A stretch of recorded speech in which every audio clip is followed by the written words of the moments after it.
Hello. Is anyone here yet? That was good. Hi. How are we? Okay.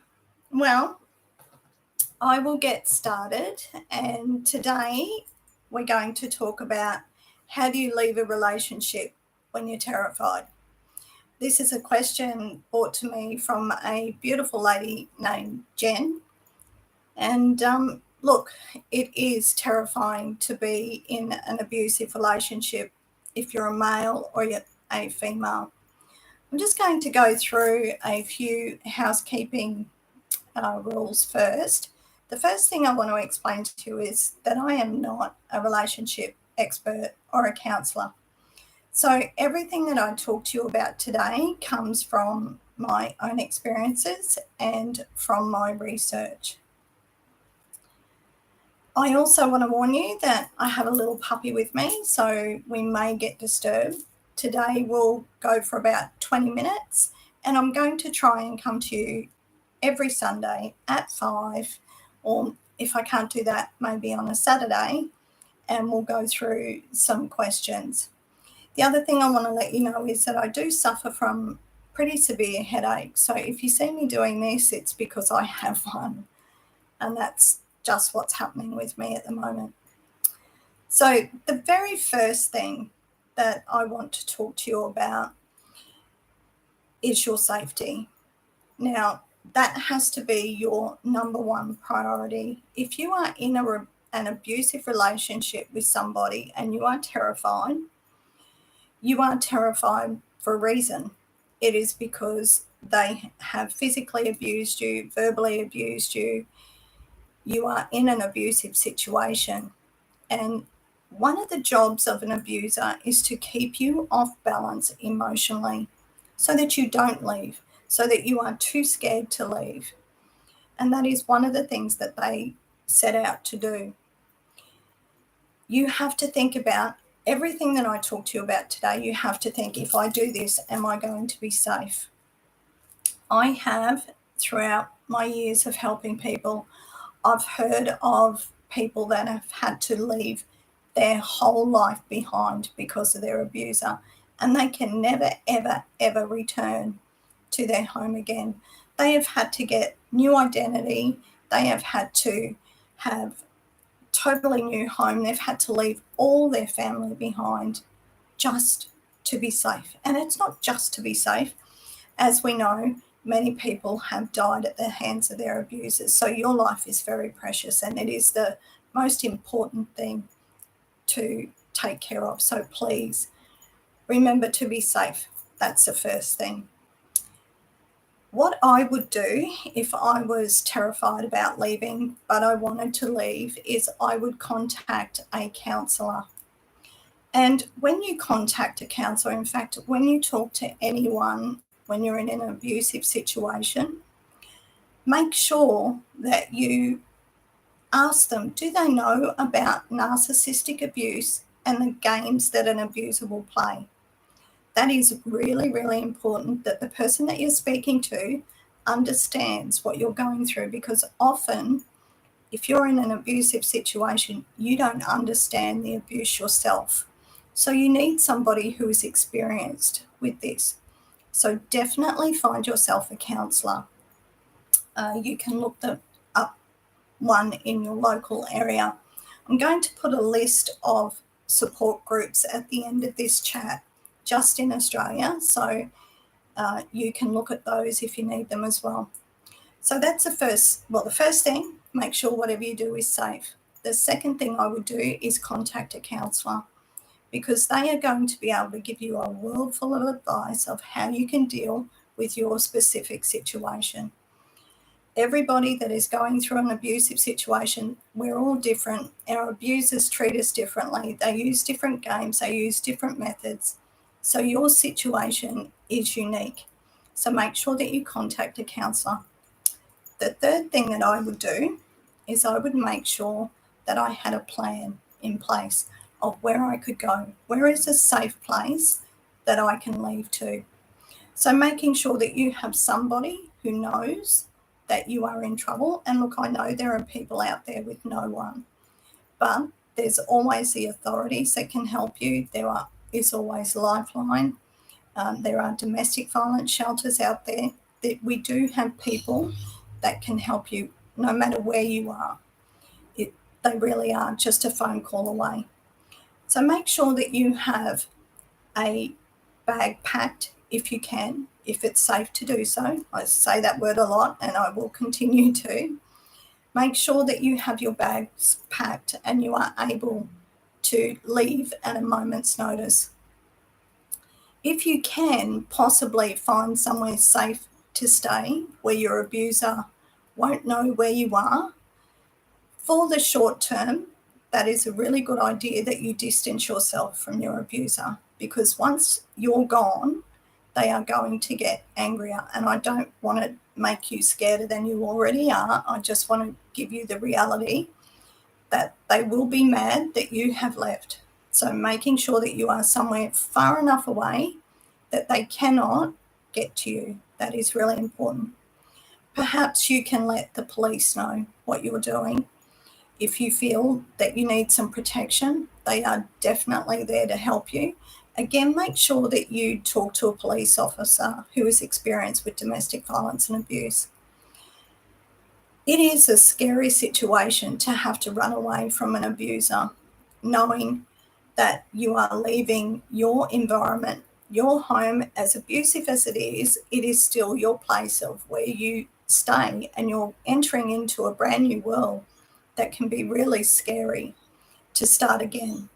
But I can tell you that starting again is going to be one of the best things you've ever done. Welcome, Bruce. How are you? So I've got a couple of questions here. That's a really good one. I think I might answer the questions different next Sunday. But this one is actually, I can answer it now. Are the signs of abuse of a male different from the females? And if so, what are they? No, they're really not. You can have females that are just as abusive as men. I've heard of females that have punched themselves in the face in order to get a domestic violence order against the male. So abuse comes in many different shapes and forms, and I do go through a few of those different areas in other videos listed on my page. So you have 6 different areas of abuse: physical abuse, financial abuse, psychological abuse, coercive control, verbal abuse. What's the other one? It's out of my head at the moment. First life, what can I say? Sorry. Look, I have known men to be as terrified as women when they're in an abusive situation. And like I said before, the abuser does that deliberately to keep you off balance emotionally. They don't want you to start again. They don't want you to have the power to take your life back. They want to be able to control you. So being able to get yourself into a safe place, being able to start your life again is really, really important, but you do need to do it safely. So have a think about, even if it's just in your head, where you can go, what you need to take with you. Obviously, when you land where you are, if you have children with you, getting a parenting plan straight away is really important. Letting the police know what you're doing, letting your counsellor know what you're doing. The domestic violence shelters are great because you are protected within those walls, and they give you housing, they give you food, they supply you with all the details of how you can get some funds together. One of the things that I have learnt through talking to others is that an abuser will strip you bare, where you are reliant on them for money, support, you're reliant on them for your housing.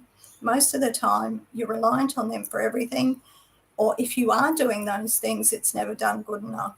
So making sure that you realise that these are just the games that they play to keep you attached and to keep you terrified and to make you stay there. The first thing that you need to do is you need to believe in yourself, that you are strong enough to be able to leave this situation, that you have the ability within yourself to go.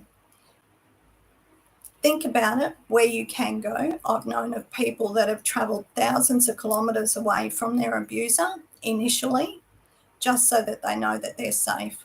It is a scary prospect, leaving everything behind. But staying in an abusive relationship, to me, is even more terrifying, because let's face it, people have died at the hands of their abusers, and because they've stayed too long believing that their abuser will change or things will change for them. I'm not here to tell you whether you should stay or go in your relationship. That is completely your choice. But I do believe that we all have the right to live in peace. We all have the right to be able to carry on with our lives and have a peaceful, loving relationship. I am very sorry if you are going through this at the moment. I really, really do feel for you.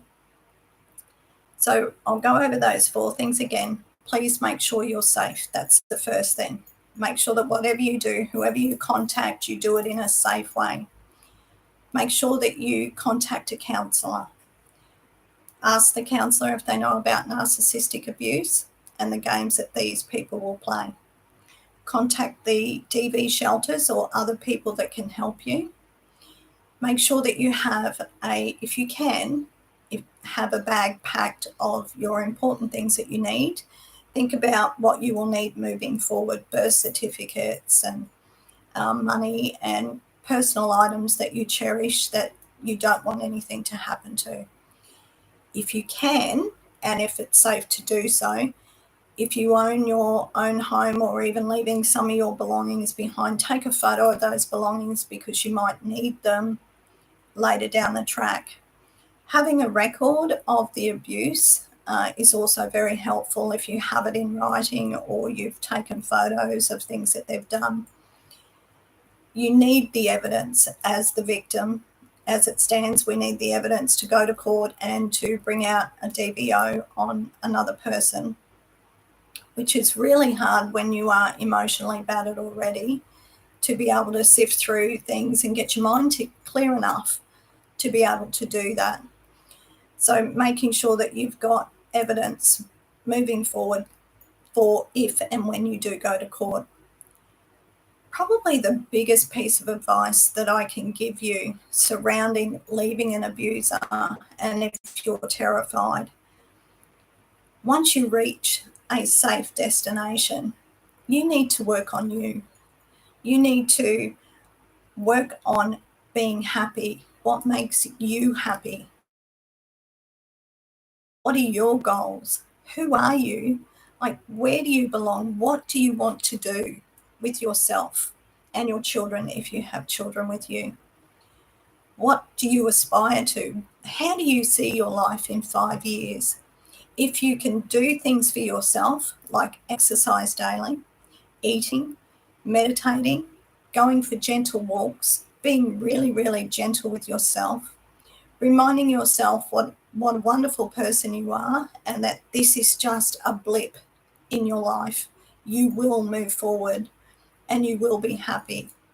Making sure that you work on you, understanding why you went through the abuse, and I can certainly help you to do that. So when you get to your safe place, work on yourself. It really is important that we have a really fine balance between our work life, our home life, our social life, our financial life. We need those areas all balanced out beautifully so that we can live stress-free. Being with an abuser and being terrified is really, really bad for your health. It sends your cortisol levels through the roof, and eventually you will start to become sick from being through this situation. And again, I'm sorry if you are going through this at the moment. So my number 1 rule is to stay safe, no matter what you do. If you have a girlfriend that you can reach out to or a guy friend that you can reach out to, because men do suffer from this as much as women. As I said before, it doesn't discriminate. Abuse doesn't see colour, doesn't see sex, doesn't see how much money you've got. abuse will happen to anyone at any time, and it's quite shocking how it can destroy your life and bring you to your knees where you thought you had everything and you turn around and you have nothing.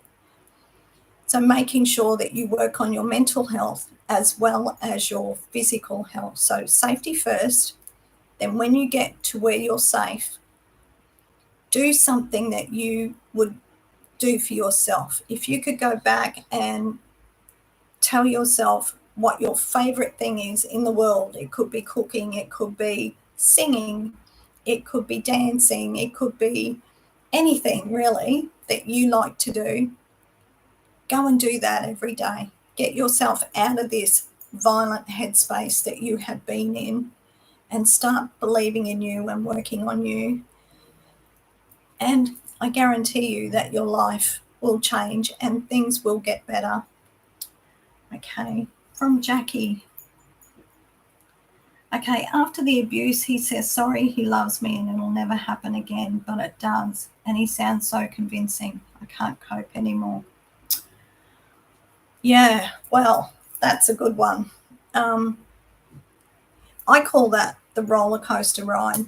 And even if you're terrified in this relationship, you will find that they will, once you get right down to the bottom where you think, I can't do this anymore, I need to leave, all of a sudden they'll start being very, very nice again. So the apologies will come, the flowers will come, and the person will be that person that you met in the beginning.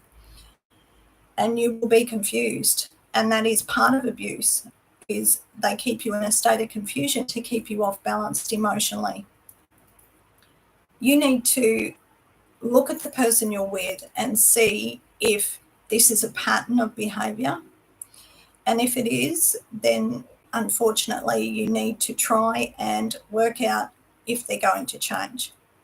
If the answer is no, then you have three choices. You can accept it, you can try and change them, and we can't change anyone, or you can make a decision to leave. If you've been in an abusive relationship for many years and this person's go-to is to do that, then they're really not going to change, not for you anyway, and you deserve better. You deserve to be in a loving relationship where sorry means I won't do that again, or you see the effort that this person is making with what they're doing. Like if they say they're sorry, but then they don't change that behavior, that's not really sorry. That's just, let's put a Band-Aid on it. Okay, what if he still stalks me?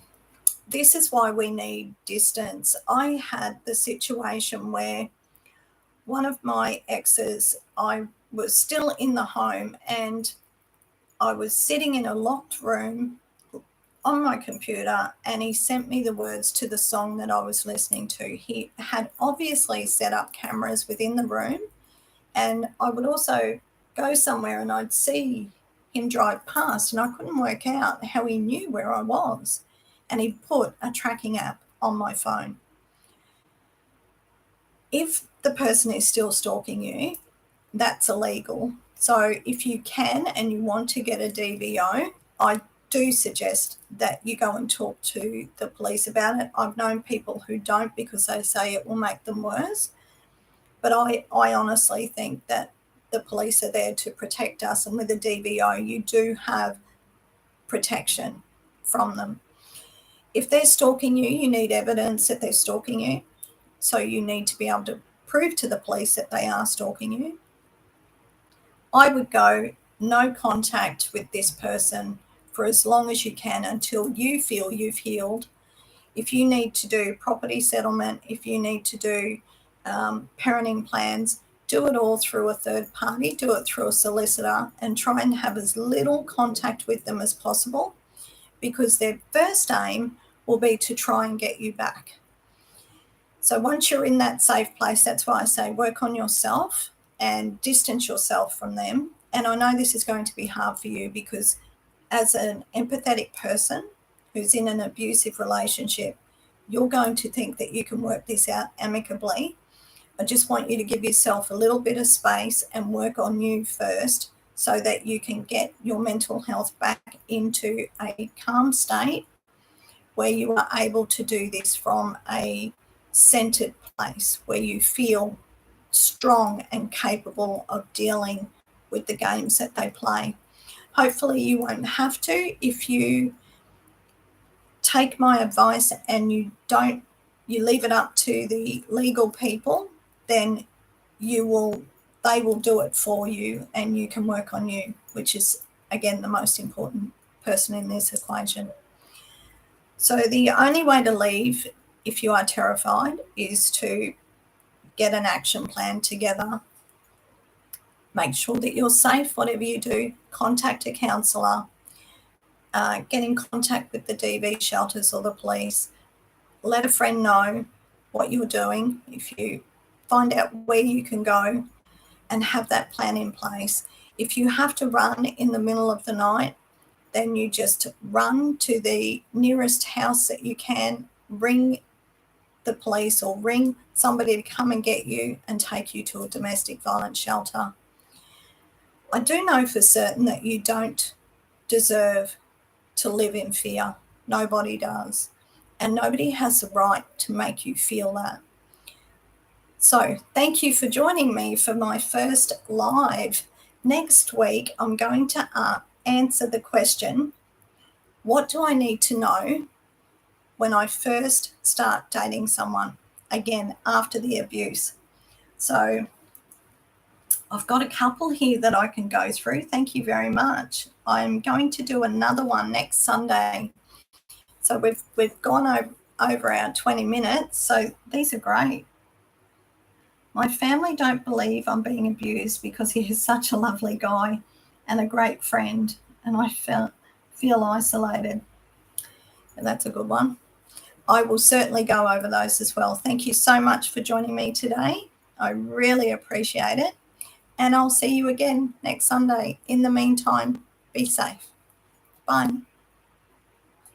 I don't know how to end it. Yes, I do. Bye.